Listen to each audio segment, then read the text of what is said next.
One thing I can say about this journey so far, time sure flies when you are enjoying your locks. Everything they say, I understand. I can speak the language. I had to re-record this whole video. It was out of focus. I'm so hurt about it. A whole 40 minutes of video. I can't use none of it. Anyway, let's dive into this update. My microlocs are maturing so nicely. I'm still in awe of the progress. This was something that was natural. All I had to do was take the back seat and let my hair do what it was gonna do. Before I get too deep in the video, I'm gonna make sure to give you guys a 360 because I forget to do that sometimes. Alright, so we're going to start this with a hair drop because why not? Y'all, look at the swing. It's been such a long time coming. My locks are really maturing. I can barely see any of that two-strand twist pattern in it. And look at the body, y'all. It's really about trusting the process. It has really got me here and I give all glory to God. And just for reference, y'all, my hair was just washed yesterday. So this is what it looks like without me manipulating it. This is actually how frizzy it looks on a day-to-day basis. I have not did any sort of styling and I'm still liking the way it looks. Here are a few of my locks up close. Yes, they are very frizzy, y'all, but I have locks. I do not have straight permed hair, so it is going to be frizzy 10 times out of 10, and that is okay. In this video, I'm about 3 weeks post retie. Y'all, what I do for my moisture routine is the same. It hasn't changed up. I get me a good old aloe vera plant and I make me aloe vera juice spray straight from the plant. This is what it looks like. This one I got right here is a little old, and you can see it's starting to turn brown. I really need to do something with it, but I'm gonna get to it soon. I take the juice from that and I spray my hair with it. The other thing I really like to use is good old rose water. This stuff is so amazing for my locks. I just kind of rotate between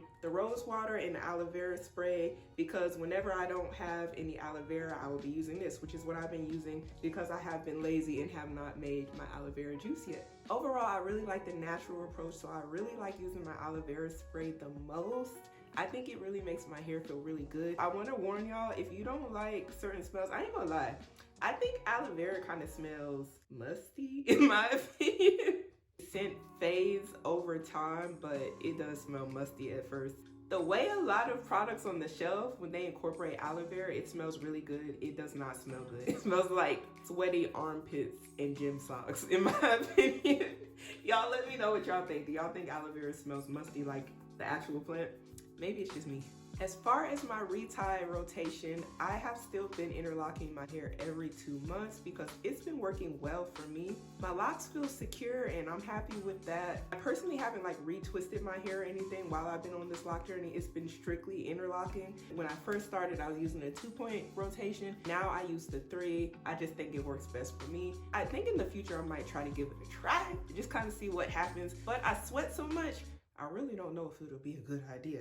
The biggest reason why I decided to interlock in the first place is because I do sweat a lot because I go to the gym. I think my microlocs last quite a while because of how I actually maintain it. Now I'm going to talk about something I think doesn't get enough love or enough conversation: shrinkage. I think it's a misconception that when you get locks, you are automatically not going to face shrinkage anymore like you did when you had loose natural hair, but the hair is still your hair.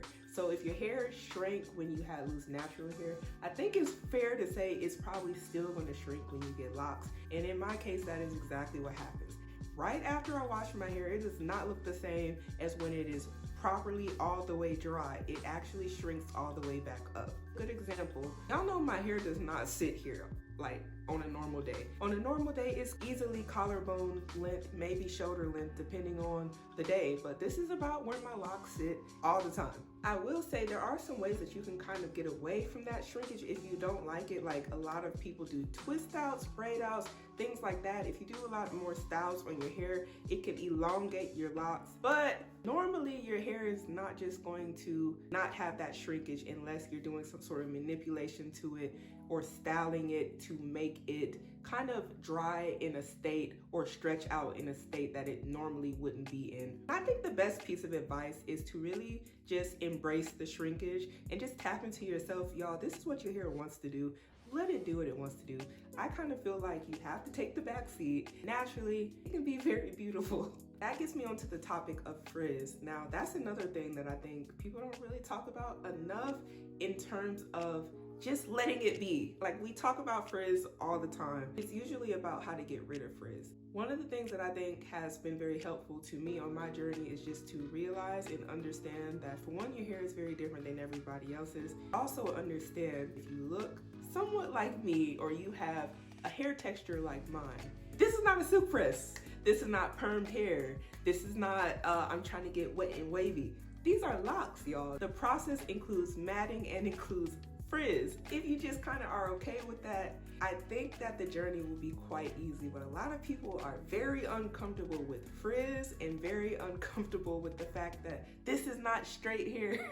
Many of the things that we've been told in society aren't okay or they don't look good is okay, because this is what your hair actually wants to do, and this is a natural process. Perfectly fine if you like curly ends, but also understand that your hair is not going to just maintain a curly end look unless you do some sort of manipulation to it as your locks mature. I think there are a lot of things that just need to be said to people who are getting microlocs or maybe just don't understand what happens in the process. I think it's so important that people actually educate themselves on microlocs before they decide to deep dive into this journey, and then they get frizz and shrinkage and all these things, and their locks at the end are actually starting to bud and they want to cut them off, and they're just like taken back by the whole experience of actually not being a prisoner of products and all these different things, that the process of the locking becomes something that they just don't enjoy. Having locks is so liberating, but it's very important to understand what exactly may happen with your hair or what may not happen with your hair. As far as styling, I ain't really been dibbling and dabbling into too many styles, mostly because right after I retie my hair, I don't like to usually put it up in a lot of styles. It's already, you know, kind of taut at the root area. I like to leave it alone. Other than that, I just been letting my locks just hang and be free. And y'all, I actually love it like this. You know, I love a nice side part, and this is just my look. Sometimes I do a middle part. Some days you might see me wearing some space buns, but other than that, 9 times out of 10, my hair is probably going to just be like this throughout the day.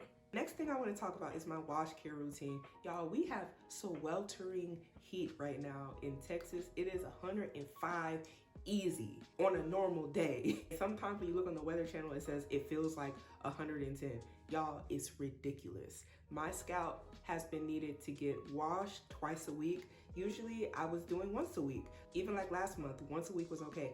Not right now. I'm sweating way too much. If I decide to go out and do something that day and the sun is out and I'm just sweating, and then I go to the gym, I'm sweating again, it's just too much, and it's creating a lot of dirt and a lot of ickiness at my root area, and the sweat, it's just not a good combination. So I've been making sure to keep my scalp clean by washing twice a week. We'll see if that ends up helping my locks lock up faster or not, but I'm definitely not swaying away from it because it needs to be clean. Healthy hair starts at the root. Another thing that has changed since the last time we talked is I have cut a lock. Actually unraveled the lock first and then I cut it because there was a line of demarcation from when I originally 2-strand twisted it at the root, and then I did a braid for the rest of the lock. I did this because I believe at the time my lock was not staying, and I was just like, I'll just throw a braid in there. Well, it made a line of demarcation, and one half of the lock was maturing as a 2-strand twist, and the rest of it was just looking like a thin braid. I didn't like the way it was coming along. I wanted it to look like the rest of my lock, so I just decided to cut it off. If you want to see that video, I'm going to leave it above or down below in the comments. But yeah, that is what happened. My nighttime routine still is the same. It ain't nothing but putting on my bonnet and going to sleep. I don't braid and band when I go to sleep. I don't even braid and band when I get in the shower to wash my hair. I'm just a very minimal person. I don't like a lot of products. I don't want to deep condition. I don't want to condition. I'm honestly still scared of conditioner because I've heard some horror stories. I'm scared of oil. I'm just a little weary of everything. So far for me, my journey hasn't required all of that extra stuff. I do, however, like my good old homemade stuff every now and then, but I don't want to be a product junkie anymore. I was so over it. I was so over feeling like I need this product to have this look, or I need that product to have that look. Just give me a good clarifying shampoo. Give me an old t-shirt so I can wrap my hair up when I get out the shower. Let me just go outside and air dry my hair because it's hot anyway, so you might as well get, you know, the benefits of it being hot. I really went into this journey really not wanting to do a whole lot. One thing I kind of am looking into is like trying some different shampoos, and I've been kind of dibbling and dabbling just to kind of see what I like. I'm really only experimenting with the clarifying shampoos that I already have. I haven't went out and bought anything new, but I have got recommended a few things that I want to try out, and I'm kind of excited. So hopefully I make a video about that soon. I really feel like you don't have to do much. The things that I think are most important are things like what you eat, watching your health, drinking water, eating fruits and vegetables. And I think those things aren't talked about enough. There is such an emphasis on buy this product. We ain't all out here trying to do that. Some of us is like, I'm trying to keep my money in my purse. For if I want to go for a trip or something, I don't want to spend money on like a whole bunch of products. So the best thing that I could recommend to anybody in this video on their microloc journey is some water. Drink some water and eat some fruits and vegetables, because really, if you think about it, everything really is internal, and then it gets the benefits into your hair. Like if you're eating fruits and vegetables, staying hydrated. A lot of people say their locks and stuff are dry, so they drench it with a whole bunch of different products. But then you ask them what they drink, and they ain't drink nothing but soda and apple juice for 3-4 months. It's like, no wonder. You're probably dehydrated, and so is your hair. Your hair is probably going to be dry too. I think products should be used in addition to. Water is definitely like one of my best friends. And I'm not even lying to y'all. I drink like at least one of these a day, but I actually aim to drink 2. So y'all drink your water. Thank you guys for watching this microloc update. 13 months really just flew by. I almost can't believe it. I'm so excited to see what this journey has to offer. I appreciate each and every one of you guys for tuning in and supporting me. I will have a microloc playlist listed after this video. You can also watch my whole microloc journey from day 1 of my DIY install until now. That's a separate playlist, but it's there, and I didn't miss a month. So go check that out, and until next time, thank you guys for watching. Bye-bye.